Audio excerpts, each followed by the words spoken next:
ভারতে পালানোর সময় ৩ সহযোগী সহ চট্টগ্রামের শীর্ষ সন্ত্রাসী ডেভিড ইমন যশোরে গ্রেপ্তার। সম্প্রতি ইন্টারনেট সেবাদানকারী প্রতিষ্ঠানে হামলা লুটপাটের অভিযোগ তার বিরুদ্ধে।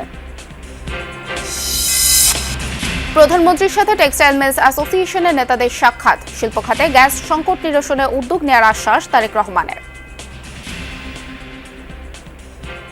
সময়োপযোগী সিদ্ধান্তগুলো নেওয়া হয়নি বলেই আজকে এই সংকটটা। তো উনি দুটো অফিসারিও স্থাপন করবেন বলে বলেছেন এবং এটা নিয়ে বহির্বিশ্বে ওনাদের আলোচনাও চলছে।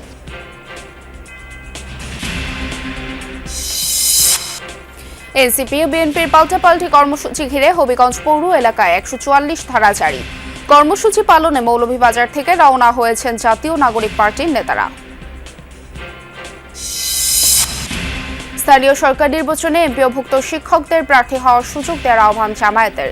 এসিতে রাজনৈতিক নিয়োগের সমালোচনা। জাতীয় নির্বাচনে একটা দলের পক্ষে দায়িত্ব পালন করেছেন, তার ইলেকশনে কমিশনে আসাটা আগামী নির্বাচন একেবারে দিব্যি নিরপেক্ষ হবে না।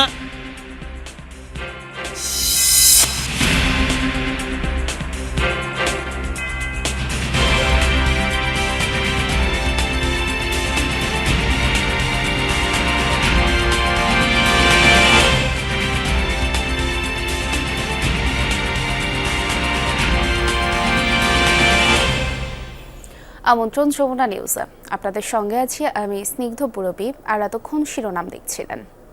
যশোরে ৩ সহযোগী সহ গ্রেফতার হয়েছেন চট্টগ্রামের শীর্ষ সন্ত্রাসী মোবারক হোসেন ওরফে ডেভিড ইমন। ভোরে সদর উপজেলার ঝুমঝুমপুর এলাকায় অভিযান চালিয়ে তাদের গ্রেফতার করে পুলিশ। পরবর্তীতে চট্টগ্রাম জেলা পুলিশ তাদের নিয়ে বন্দরনগরীর উদ্দেশ্যে রওনা হন। পুলিশ জানায়, বেনাপোল সীমান্ত দিয়ে ভারতে পালানোর চেষ্টায় ছিলেন গ্রেফতারকৃতরা।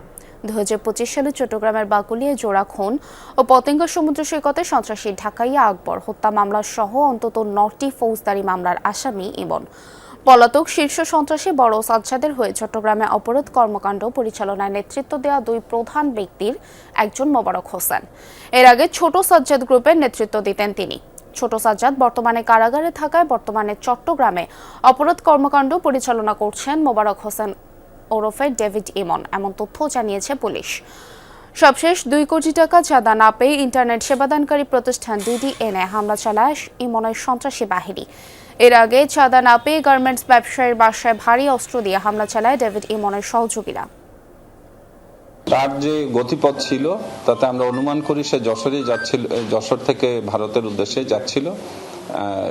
প্রতিমধ্যে তাকে আটক করা। আইন শৃঙ্খলা বাহিনী, পুলিশ বাহিনীর সক্ষমতা অনেক বেশি। তাদের এই ধরনের ধোঁকা বা তাদের এই ধরনের কোনো কিছুই আমাদের বিভ্রান্ত করে না। আমরা কিন্তু তাকে সঠিকভাবেই খুঁজে বের করে ফেলি। দর্শক, এ বিষয়ে আরো তথ্য জানাতে চট্টগ্রাম থেকে যুক্ত হচ্ছেন সহকর্মী আলামিন শিকদার। আলামিন, ডেভিড ইমন গ্রেফতারের বিষয়ে সবশেষ আর কি তথ্য রয়েছে আপনার কাছে এবং এই বিষয়ে পুলিশ কি বলছেন? পুলিশ বলছে ডেভিড ইমনকে চট্টগ্রামে নিয়ে আসা হয়েছে এবং তার সাথে যে তথ্য তার কাছ থেকে জানার জন্য যে জিজ্ঞাসাবাদ, সেই জিজ্ঞাসাবাদ চলছে। বিশেষ করে যে বিষয়টি তারা জানিয়েছেন যে ডেভিড ইমন দেশে ছিলেন না, তিনি হয়তো সপ্তাহখানেক আগে দেশে এসেছেন এবং কিছুদিন এর মধ্যে তাকে গ্রেফতারের যে কার্যক্রম, পুলিশ তাকে যে ধরার জন্য চেষ্টা করছে, সেই বিষয়টি যখন তিনি জানতে পারে সেই সময়টিতে তিনি আবার চেষ্টা করেন এই দেশ ছেড়ে দেওয়ার জন্য। তাই তাৎক্ষণিকভাবে তিনি চেয়েছেন যশোরের মাধ্যমে সীমান্ত দিয়ে যে কোনোভাবে ভারতে চলে যাওয়ার তিনি চেষ্টাটা করেছিলেন। সেই চেষ্টাটি হয়তো সফল হয়নি। গতকাল চেকপোস্টে তাকে ধরা হয় এবং তাকে গ্রেপ্তারের পরপরই কিন্তু চট্টগ্রাম পুলিশের কাছে হস্তান্তর করে দেওয়া হয়েছে। ভোর নাগাদ আমরা যেটা জানতে পেরেছি যে যশোর থেকে ভোর নাগাদ তাকে নিয়ে রওনা করা হয়েছে চট্টগ্রামের উদ্দেশ্যে। এরই মধ্যে কিন্তু পুলিশ জানিয়েছে যে ডেভিড ইমন এমন একজন সন্ত্রাসী, যে সন্ত্রাসী সাজ্জাদ ভাই অর্থাৎ বড় সাজ্জাদের সেকেন্ড ইন কমান্ড হিসেবে এখন কাজ করছিল চট্টগ্রামে। অর্থাৎ তার অপরাধ জগৎ, সে অপরাধ জগৎ নিয়ন্ত্রণ করছিল। সাজ্জাদ যখন ছোট সাজ্জাদ গ্রেপ্তার হয়ে কারাগারে ছিল তখন অপরাধ সাম্রাজ্য পুরোপুরি নিয়ন্ত্রণ করত ডেভিড ইমন এবং রায়হানকে ধরার জন্য গতকাল নোয়াখালী সেনবাগে একটি অভিযান পরিচালনা করা হয়, সে যে জায়গাটিতে ছিল সেই জায়গাটি ঘিরে ফেলা হয়। যখনই পুলিশের উপস্থিতি টের পেয়ে যায় রায়হান সেই জায়গাটি থেকে পালিয়ে যায়। তারপরও রায়হানকে গ্রেফতারের জন্য তাদের যে পুরোপুরি যে অভিযানিক কার্যক্রম সেটি এখন পর্যন্ত চলমান আছে। সাজ্জাদের সাথে কিভাবে কথা হতো, বড় সাজ্জাদের সাথে কিভাবে কথা হতো ডেভিড ইমনের, কিভাবে তাদের যে অপরাধ কর্মকাণ্ড চলতো সেইগুলোই কিন্তু এখন বের করার চেষ্টা করছে পুলিশ।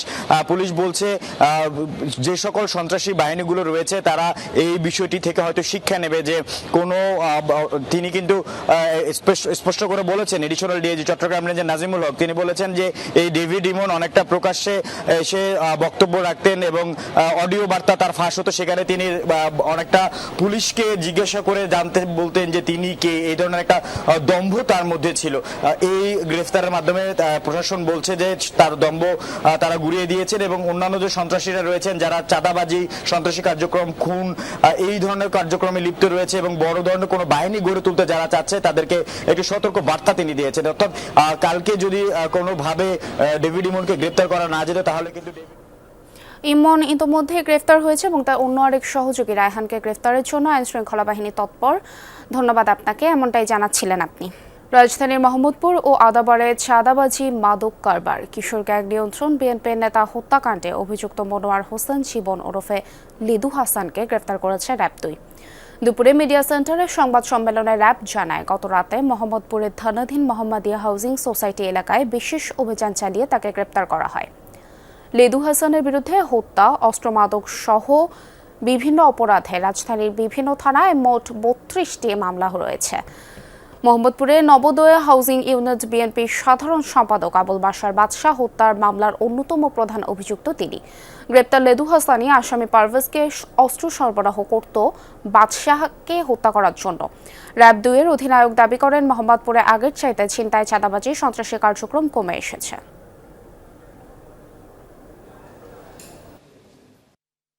আবুল বাশার বাদশা হত্যাকাণ্ডের অন্যতম অভিযুক্ত এবং হত্যা, মাদক, অস্ত্রসহ 32 মামলার আসামি মনোয়ার হোসেন ওরফে লেদু হাসানকে আটক করেছে র্যাব 2। লেদু হাসানই বাদশাকে হত্যার জন্য মূল হত্যাকারী পারভেজকে অস্ত্র সরবরাহ করেছিল। প্রধানমন্ত্রী তারেক রহমানের সঙ্গে সচিবালয়ে সাক্ষাৎ করেছেন Bangladesh textile mills association BTM এর নেতারা। এ সময় তারা শিল্প খাতে গ্যাস সংকটের জন্য সময়োপযোগী সিদ্ধান্ত না নেওয়ার অভিযোগ করেন। সমস্যা সমাধানে উদ্যোগ নেওয়ার আশ্বাস দেন প্রধানমন্ত্রী। সকালে সচিবালয়ে প্রধানমন্ত্রীর সঙ্গে টেক্সটাইল খাতের সমস্যা সমাধানে গঠিত উচ্চ পর্যায়ের কমিটি দ্বিতীয় বৈঠক শেষে এসব কথা জানান বিটিএম এর সভাপতি শওকত আজিজ রাসেল। বলেন, টেক্সটাইল খাতের সমস্যা সমাধানে সরকারের আন্তরিকতায় উদ্যোক্তারা উৎসাহিত। পুরোপুরি বন্ধ বা আংশিক ক্ষতিগ্রস্ত কারখানাগুলো কোথায় কতটুকু সহযোগিতা প্রয়োজন তা চিহ্নিত করতে উদ্যোক্তাদের কাছে প্রতিবেদন চাওয়া হয়েছে। সমস্যা সমাধানে ব্যবসায়ীরা আশাবাদী বলেও মন্তব্য করেন বিটিএম এর সভাপতি। জানান, গত 17 বছরে এই ধরনের উদ্যোগ নেওয়া হলে এমন সংকট তৈরি হতোই না। একটা হচ্ছে উইলফুল বন্ধ, আরেকটা হচ্ছে পুরনো গ্যাসের যে সংকটটা আছে এটা তো নতুন সংকট না, এটা অনেক পূর্বের। আপনার সময় উপযোগী সিদ্ধান্তগুলো নেওয়া হয়নি বলেই আজকে এই সংকটটা। তো উনি দুটো অফিসারিও স্থাপন করবেন বলে বলেছেন এবং এটা নিয়ে বহির্বিশ্বে ওনাদের আলোচনাও চলছে। এনসিপি ও বিএনপি ছাত্রদলের পাল্টাপাল্টি কর্মসূচি ঘিরে হবিগঞ্জ পৌর এলাকায় 144 ধারা জারি করেছে প্রশাসন। পরবর্তী আদেশ না দেওয়া পর্যন্ত তা বলবৎ থাকবে। মঙ্গলবার শহরের কোর্ট মসজিদ এলাকায় এনসিপি নেতা নাসির উদ্দিন পাটোয়ারি ও সার্জিস আলমের গাড়িবহরে হামলার জেরে দুপক্ষই আজ প্রতিবাদ কর্মসূচির ডাক দেয়। প্রশাসনের 144 ধারা জারির আদেশে বলা হয়েছে, এনসিপি বুধবার পৌর এলাকায় বিক্ষোভ সমাবেশ ও পথসভা আহ্বান করেছে। অপরদিকে সদর ও পৌর বিএনপি এবং জেলা ছাত্রদল একই সময় একই স্থানে পাল্টা প্রতিবাদ সমাবেশ ও অবস্থান কর্মসূচির ঘোষণা করেছে। কর্মসূচি ঘিরে দুপক্ষের মধ্যে উত্তেজনা বিরাজমান রয়েছে। সংঘর্ষ এড়াতে 144 ধারা জারি করা হয়েছে। এদিকে জেলার আইন শৃঙ্খলা নিয়ন্ত্রণে 3 প্লাটুন বিজিবি মোতায়েন করা হয়েছে। মঙ্গলবার জুলাই সমাবেশ ও পদযাত্রা কর্মসূচি শেষে সার্কিট হাউসে ফেরার পথে হামলার শিকার হন এনসিপির নেতাকর্মীরা। তাদের অভিযোগ, ছাত্রদলের নেতাকর্মীরা হামলা চালায়। তবে অভিযোগ অস্বীকার করে ছাত্রদল নেতারা বলেন, উস্কানিমূলক বক্তব্য দিয়ে অস্থিতিশীল পরিবেশ সৃষ্টির দায় ছাত্রদল নেবে না।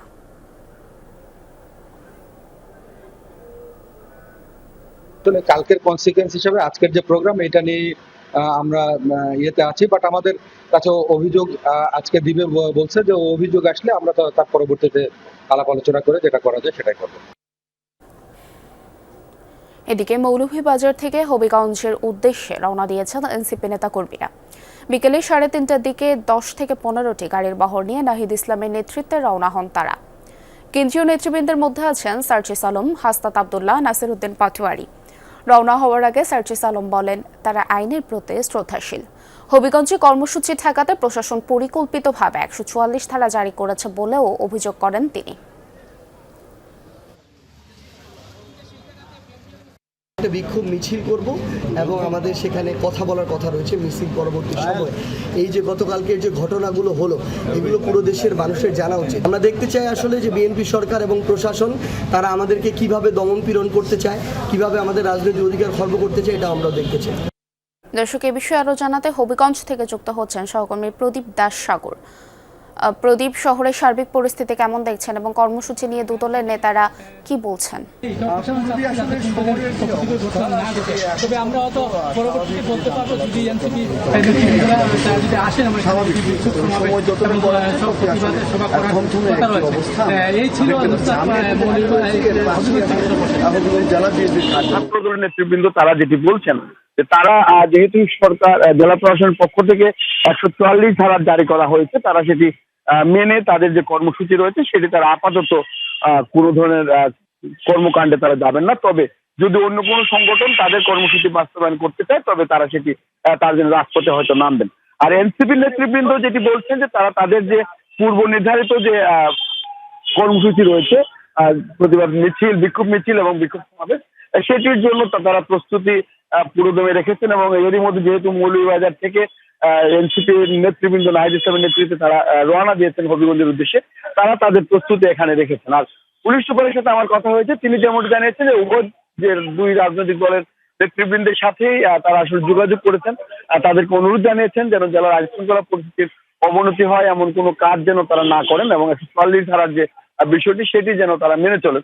আর পুলিশ সুপার আশা করছেন উভয় দল তাদের যে সংযম, রাজনৈতিক সংযম সেটি দেখাবে এবং কোনো ধরনের বিশৃঙ্খলা যেন না হয় সেটি তারা নিশ্চিত করবেন। তো সবকিছু মিলিয়ে আসলে এখন পর্যন্ত জেলা শহরের যে পরিস্থিতি সেটা অনেকটা থমথমে, সেটা নির্বিঘ্নে বলা যায় পুরোপুরি। ধন্যবাদ প্রদীপ আপনাকে আমাদের সাথে যুক্ত হওয়ার জন্য। দেশের স্বাস্থ্য খাতকে ঢেলে সাজানোর নির্দেশ দিয়েছেন প্রধানমন্ত্রী তারেক রহমান। এমনটাই জানিয়েছেন প্রধানমন্ত্রীর স্বাস্থ্য বিষয়ক বিশেষ সহকারী ডক্টর এস.এম. জিয়াউদ্দিন হায়দার। সকালে সচিবালয়ের সংবাদ সম্মেলনে তিনি বলেন, দেশের স্বাস্থ্য ব্যবস্থা গোছানোর সাথে সাথে কর্মসংস্থান নিয়েও নির্দিষ্ট লক্ষ্য আছে সরকারের। বলেন, ফিলিপাইনের সাথে মিলে নার্সিং শিক্ষার মান বৃদ্ধির জন্য একটি প্রকল্পের মাধ্যমে বাংলাদেশকে $150 মিলিয়ন অর্থায়ন করবে এডিবি। এতে আগামী কয়েক বছরের মধ্যে নার্সিং শিক্ষা ও মানের দৃশ্যমান উন্নতি হবে বলে আশা প্রকাশ করেন তিনি। জানান, সব সরকারি বেসরকারি মেডিকেল কলেজকে স্ট্যান্ডার্ড রক্ষার সময়সীমা বেঁধে দেওয়া হবে। নার্স, মিডওয়াইফ, ডাক্তার ও মেডিকেল টেকনোলজিস্টের শূন্য পদে দ্রুতই নিয়োগ দেওয়া হবে। যদি আমরা একটা নির্দিষ্ট মানে নিয়ে আসতে না পারি, আমরা কখনোই উনি বাংলাদেশের স্বাস্থ্য খাতকে ঢেলে সাজানোর ব্যাপারে অঙ্গীকারবদ্ধ। আমাদের যে পিছিয়ে পড়া যে প্রফেশনগুলো আছে হেলথ সেক্টরের মধ্যে একটা নির্দিষ্ট মানে নিয়ে আসতে না পারি, আমরা কখনোই বাংলাদেশে একটা সঠিক স্বাস্থ্য ব্যবস্থা, যে স্বাস্থ্য ব্যবস্থা আজকের এবং আগামী প্রজন্মের যে স্বাস্থ্য চ্যালেঞ্জ এগুলো মোকাবেলা করবে, সেটা আমরা করতে পারবো না। হাম এখনও নিয়ন্ত্রণে আনা যায়নি, স্বীকার করলেন স্বাস্থ্যমন্ত্রী সরদার মোহাম্মদ সাখাওয়াত হোসেন। স্বাস্থ্য গবেষণা নিয়ে আয়োজিত এক কর্মশালায় তিনি জানান, বর্তমানে হাসপাতালে ভর্তি 99% শিশুই হামের টিকা পায়নি। ফরিদপুর ও খুলনায় বেশি টাকা পরিকল্পিতভাবে যন্ত্র কেনা হয়েছে বলেও জানান সরদার সাখাওয়াত হোসেন। কর্মকর্তাদের সততার সঙ্গে দায়িত্ব পালনের নির্দেশ দেন তিনি। নির্দেশ দিয়ে তিনি বলেন, কেউ ঘুষ চাইলে তাকে জানাতে হবে। স্বাস্থ্য সম্পর্কিত এক গবেষণা প্রতিবেদনের ফলাফল উপস্থাপন নিয়ে কর্মশালার আয়োজন হয় আন্তর্জাতিক মাতৃভাষা ইনস্টিটিউটে। প্রতিবেদনে জানানো হয়, হাসপাতালগুলোতে মেডিকেল টেকনোলজিস্টের প্রায় 40% পদ শূন্য। জরুরি ও প্রয়োজনীয় ওষুধের প্রাপ্যতা 22%।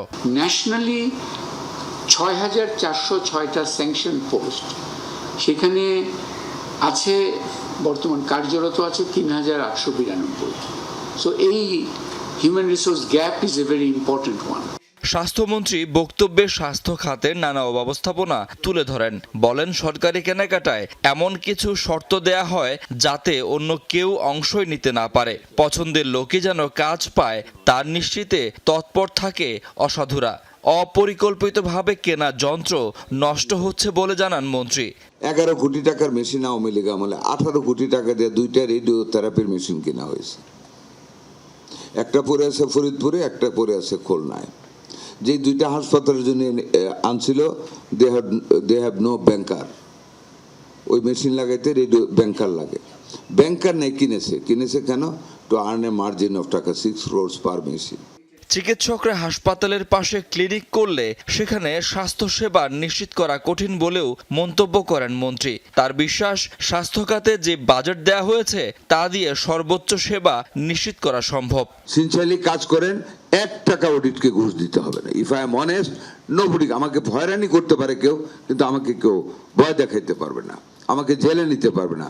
কাজে I request you, be strong in your honesty.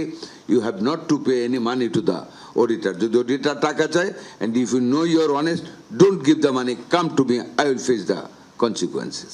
স্বাস্থ্যমন্ত্রী জানান, হাম এখনো নিয়ন্ত্রণে আনা যায়নি, তবে সরকার হামের টিকা ক্যাম্পেইন চালিয়ে যাচ্ছে।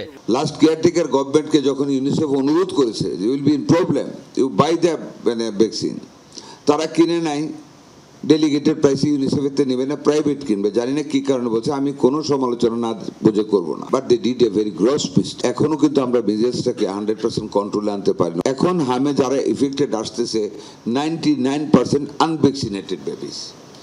8 বিভাগীয় শহরে ক্যান্সার হাসপাতাল হবে বলে জানান সর্দার মোহাম্মদ সাখাওয়াত। দ্রুতই 5 বিভাগীয় শহরে উদ্বোধন হবে শিশু হাসপাতাল। সেই সাথে 1000 বেডের 18টি হাসপাতাল চালু ও 1 লাখ স্বাস্থ্যকর্মী নিয়োগের কথাও জানান মন্ত্রী। বিগত দিনগুলিতে ফ্যামিলি প্ল্যানিং কোনো কাজ হয়নি। শাকিল হাসান, যমুনা নিউজ, ঢাকা।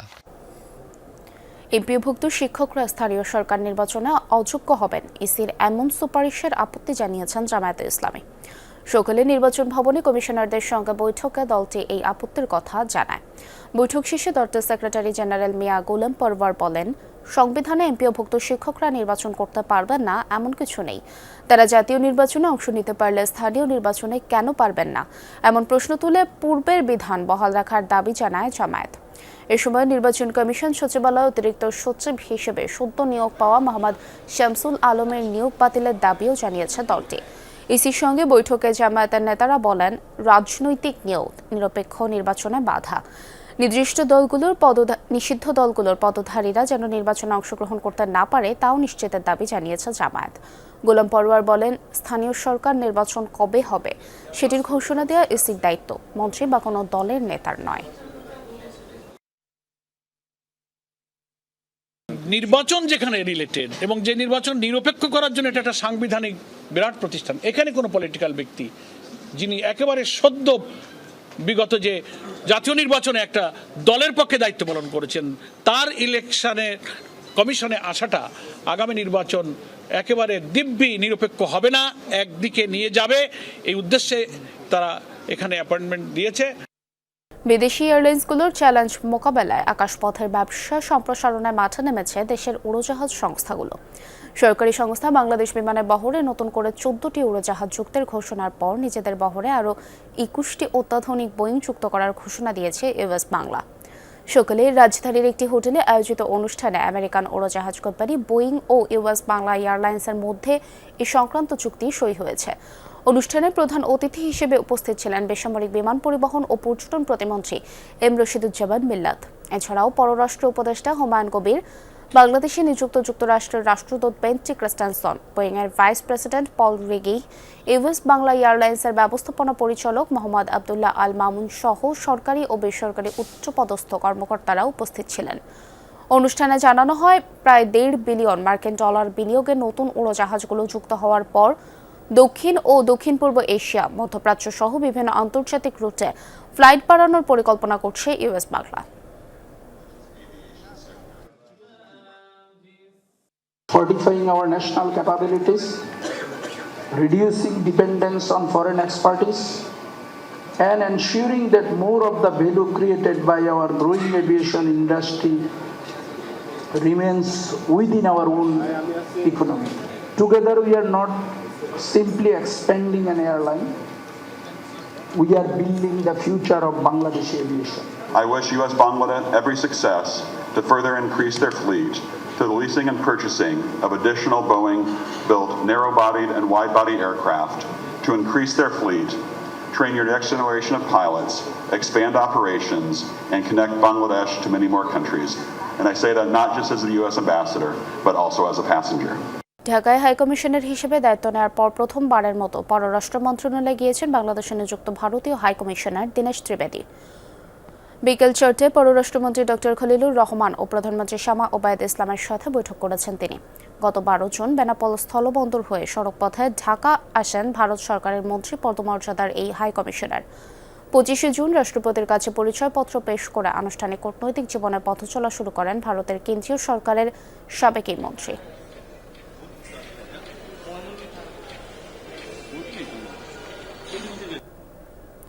2100 কোটি টাকা ঋণ খেলাপি থাকা সত্ত্বেও বাংলাদেশ ব্যাংকের সিআইবি রিপোর্ট থেকে নাম প্রত্যাহার করে উচ্চ আদালতে আইনি প্রতারণার অভিযোগে জিপিএইচ ইস্পাত কোম্পানিকে 5 কোটি টাকা জরিমানা করেছে হাইকোর্ট। বুধবার বিচারপতি মোহাম্মদ নজরুল ইসলাম তালুকদার ও বিচারপতি মাহমুদ হাসানের হাইকোর্ট বেঞ্চ এ আদেশ দেন। আগামী 30 দিনের মধ্যে জরিমানার অর্থ সুপ্রিম কোর্ট রেজিস্ট্রার বরাবর জমা দেওয়ার নির্দেশ দেওয়া হয়েছে। একই সঙ্গে এই টাকা জুলাই আহতদের চিকিৎসার জন্য খরচ করার নির্দেশ দেন আদালত। Attorney general barrister Ruhul Kuddus Kajal বলেন, জিপিএইচ ইস্পাত নামের একটি কোম্পানি দীর্ঘদিন ধরে ঋণ খেলাপি থাকার পরেও কেন্দ্রীয় ব্যাংকের খেলাপির তালিকা থেকে তাদের নাম বাদ দিতে বিভিন্ন অপকৌশলের আশ্রয় নেয়। কোম্পানিটি উচ্চ আদালতের আদেশ গোপন করে নিম্ন আদালতে আরেকটি আবেদন করে।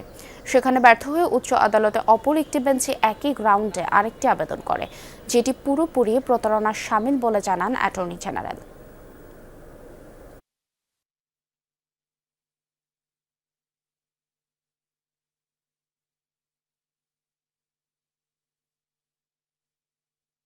এবং আদালত এই অভিযুক্ত কোম্পানিকে 5 কোটি টাকা দেওয়ার জন্য নির্দেশ দিয়েছেন পরবর্তী 1 মাসের মধ্যে। এই টাকাটি সুপ্রিম কোর্টের রেজিস্ট্রারের কাছে একটা ভিন্ন খাত তৈরি করে সেখানে সংরক্ষিত থাকবে।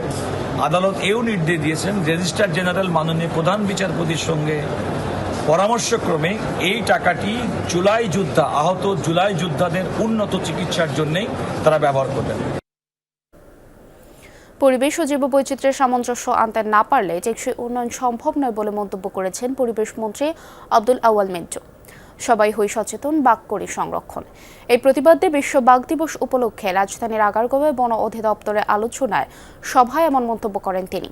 বলেন, বাঘ সংরক্ষণ মানেই সুন্দরবন সংরক্ষণ করা। বিশ্বে বাঘের সংখ্যা দ্রুত কমে যাচ্ছে উল্লেখ করে সবাইকে সচেতন হওয়ার আহ্বান জানান তিনি। তবে সুন্দরবনে ক্রমান্বয়ে বাঘের সংখ্যা বাড়ছে উল্লেখ করে তিনি বলেন, পরিবেশ ও বন্যপ্রাণী রক্ষা সরকার জিরো টলারেন্স নীতি গ্রহণ করেছেন। আলোচনা সভায় পরিবেশ, বন ও জলবায়ু পরিবর্তন বিষয়ক মন্ত্রণালয়ের প্রতিমন্ত্রী শেখ ফরিদুল ইসলাম জানান, নানা অভিযানের মাধ্যমে সুন্দরবনে শান্তি ফিরিয়ে আনতে কাজ করছে সরকার।